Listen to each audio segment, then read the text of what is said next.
So I just seen over on the Book of Faces, in one of the groups I'm in, a young lady commented that she had an idea for a spell that she wanted to do, something about something with her neighbor or something. And of course, someone came into the comments and said, "You can't do that. That's not how we do it." And she said, "Well, I don't see why not." And without any explanation, the woman said, "My mom and my grandma and her mom were all witches, so I would know better.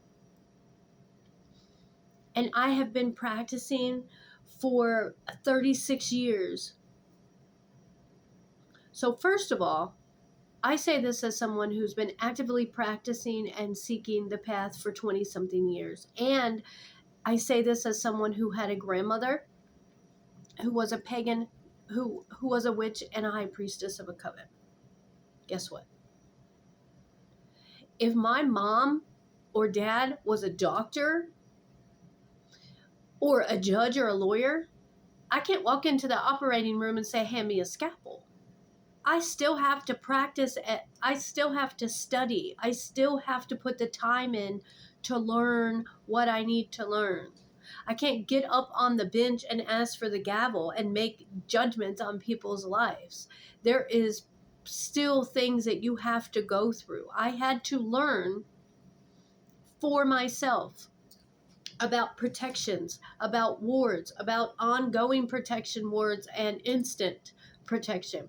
I had to learn about banishing and manifestation. I had to learn the cycles of the moon myself. I had to learn about candle magic. Now, a lot of times people, myself included, will say I have been a witch for such and such amount of years, meaning that I've already, made the beginner mistakes. But it's just because you've been standing around a cauldron longer than someone, or let me put it like this, just because you have a cauldron longer than someone else has one, doesn't mean that you're actually using the knowledge that you have. It doesn't make you more powerful. Yes, it's great that if you come from a family, a bloodline of magical practitioners, because you're going to hear things around the dinner table. In Incan mythology, they're going to pass down information, just like if your parents were a judge or a doctor. You're going to hear the conversation around the dinner table that that a child that grows up that don't have those parents that have that profession, they're not going to hear common knowledge about medical interventions, about saving people's lives, about, the law, about the ins and outs of casework and things like that. But again, you can't get up on the bench and ask for the gavel. You're going to have to study and practice for yourself. Just because I have had a cauldron or read 166 books doesn't mean that I'm applying any of that knowledge to my everyday life. Some of my most powerful workings were in the beginning when I only knew what I only knew. When all I had was intention and dirt and a birthday candle.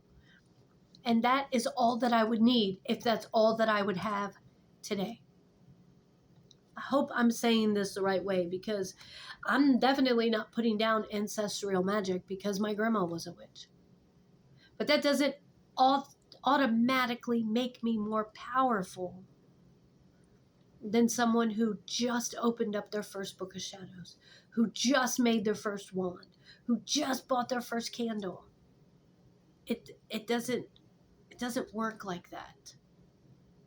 The divine looks at where you are and where your heart, where your intentions are, I guess, so to speak.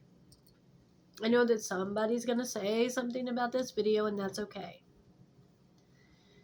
There is something to be said for someone who has been practicing for a very long time, who has put in the time and the work, who has made the mistakes, so that maybe we can pass on our information so that I can say, hey, if you light the candles in the back of the altar first, you're not going to burn your hand. Those things. But that doesn't necessarily mean that spirit is going to hear me before they hear you. Do you automatically give your older child more of an ear than you do your younger one?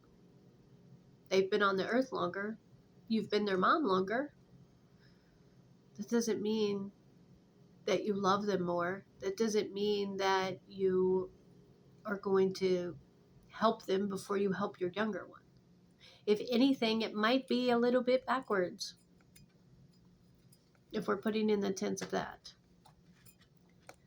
Like I said, somebody's going to have a problem with something I said, but guess what? Somebody always has a problem with something that somebody says on this fucking app and on social media in general. People talk about new brooms. They talk about people who've been practicing. They say your ways are old-fashioned. Nobody does it that way anymore. There's new ways of doing it. And then people say, well, we need to go back to the basics. There's something to be said for the ways of old. I love that. I love the simple ways that my grandmother taught me to do things. That's my foundational belief. But I have to stand on my own. I have to pick up my own wand, so to speak. Don't let anybody invalidate your practice because they've been practicing longer. I would highly suggest that you learn all this stuff for yourself.